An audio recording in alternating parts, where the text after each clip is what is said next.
Lepo pozdravljeni. Na Svetovni dan knjige in avtorskih pravic Bralni klub Gimnazije Celje Center, ki ga kot profesorica in knjižničarka vodim na šoli, gosti pesnico in pisateljico Evo Kovač in njen roman Sonce zahaja v Celju. Eva, se slišivo? Pozdravljeni, zdravo Tanja, hej. Lepo pozdravljena. Še enkrat dobrodošla v imenu šole in naših dijakov in hvala, ker si pripravljena na tole drugačen pogovor, ki bo potekal preko spleta. Ker se poznava že iz študentskih časov, te tikam. In namen tega današnjega srečanja je povabilo k branju kakovostne literature. Torej, govorili bomo o tvojem romanu Sonce zahaja v Celju. Izšel je leta 2014 pri založbi Litera, ampak to ni tvoj edini roman. Leta 2005 si napisala Tri pike. Eno leto poprej si dobila glavno nagrado na festivalu Urška, torej si bila Uršljanka. Leta 2018 pa si napisala svoj tretji roman, Tisoč rož, kaj ne? Si pa tudi pesnica in mojstrica pisane besede. Hvala Tanja za tako lep uvod. Bi se pa tudi sama zahvalila tebi in Gimnaziji Center za povabilo. Ni problem, če na tak način.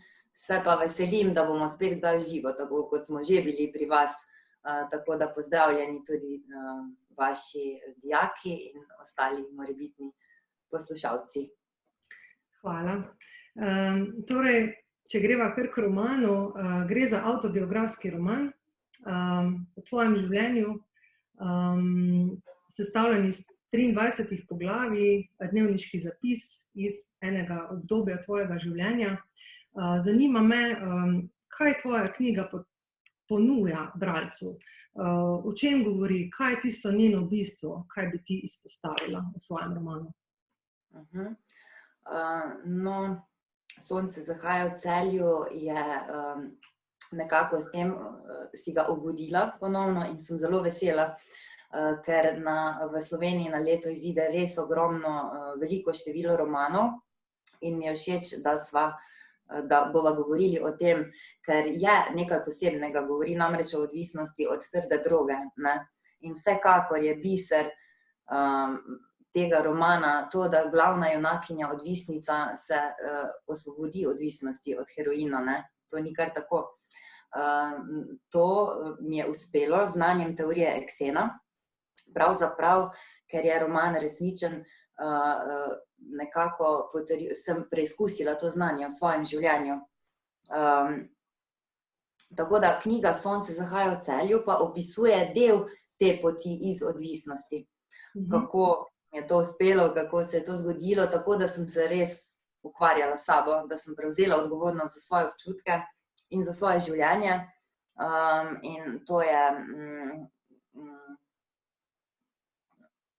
na način, ki ga pa lahko podrobno poizvemo, na način, ki je opisan v knjigi Vrednost neuspeha avtorice Ksenije Pečnik. Tako da, kaj bi rekla o tem romanu, res je resničen, res je res, je bogat z notranjim doživljanjem, to je res na nek način moja lastnost, ta analiza, analitičnost, hkrati na nek liriziran način, tako da je prijeten in tudi prijeten za branje, mogoče ni prava beseda, ne? Je napisan res iz občutka in z občutkom in verjamem, da lahko mnogo ponudi bralcu. Hkrati pa, kot že rečeno, biser je vsekakor to, ne, da danes, z tem znanjem, ki sem ga prej omenila, sem jaz zdrav, odgovoren, stabilen človek. In ta roman ima srečen konec, a ne? Obstaja mnogo odvisnikov, ki so narekovaju ozdravljeni, ampak jaz sem res resno. Vsekakor je to zasebni in generalni biser. To. Vsekakor dobra iztočnica za branje za marsikoga, predvsem mladim, kajti ta tematika jim je vedno blizu in Je zagotovo zanimiva tudi, ne? zanimiva. Tako. Zanimivo branje je, to ni izkušnja, ki bi jo kar tako vsakdo lahko razpolagal z njenim opisom, ne? S tako poglobljenim. Ja, res je. Poleg tega, kar si omenila, so pa v tvojem romanu izpostavljajo tudi mojstrskost tvojega jezika, se pravi to literarno, estetsko plat. Tako je na primer doktorica Alojzija Zupan Sosič omenila, da na literarno kvaliteten način obravnava to odvisnost od droge. Potem je doktorica Irena Svetek, ki je zapisala spremno besedo k tvojemu romanu, zapisala takole, da je stereotip odvisnikov ta, da odvisniki v glavnem vidijo sebe in svoje globlje in resnične resnice, kar jemljajo kot izgovor za svojo pasivnost in odvisnost. Presenetljiva oblika romana Sonce zahaja v Celju pa je izrazit in zelo hiter opazen odmik od tega stereotipa. Avtorica namreč v spredje ne postavlja protagonistov, pač pa jezik. Eva Kovač besedo postavi na sam začetek, kot osnoven zgib in motiv za upovedovanje zgodbe. Poetičnost jezika, s katerim se bralec skupaj z Evo Kovač utaplja v tesnobi, bolečini, hrepenenju in globinah mračnega zaplenjevanja trde droge, je naravnost presunljiva. Morda na tem mestu bi nam prebrala nekaj tvojih besed iz romana, kot si že omenila, da je avtobiografski, da mogoče malce bralci, poslušalci začutijo tvojo besedo. Dobro.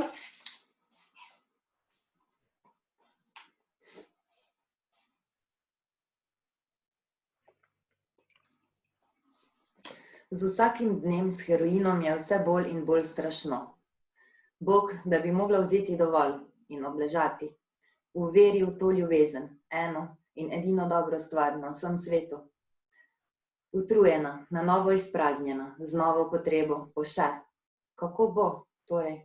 O tem kasneje. Ni medicinske sestre, ni zvonca, samo v moji glavi so in sama moram pozdravila. Zakaj hudiča sem vso noč sodelovala v tem masakru, ko pa sem vedela, da se ne bo išlo. In sem mu brala. Poglabljala sem razpadanje. Zdaj pa ga pogrešam. Zdaj bi gotovo oba naredila drugače.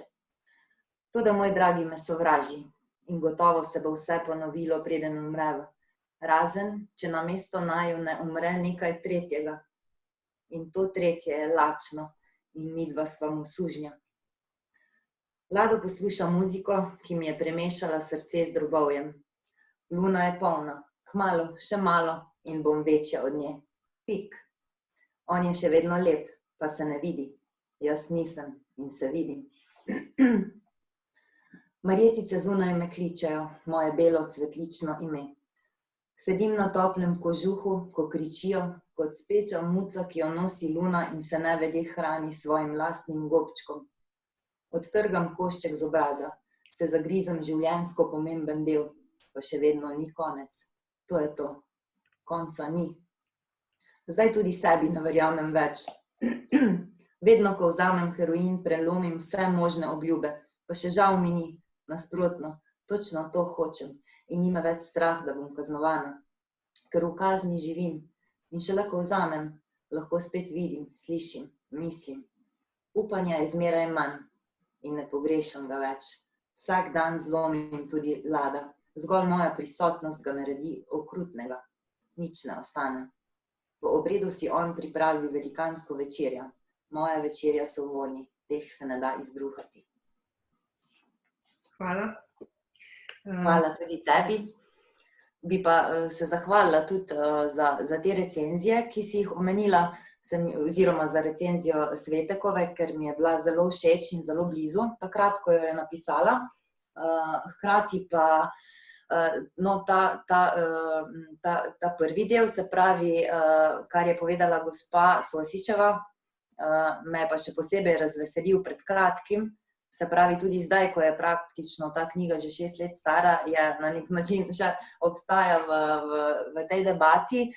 Ona je namreč na oddaji, v kateri so govorili o nagradah v slovenskem knjižnem prostoru, izpostavila kot Sonce zahaja v Celju, kot spregledan roman. Tako da sem bila zelo vesela, no, da ga je omenila kot kvalitetno branje. To, hvala.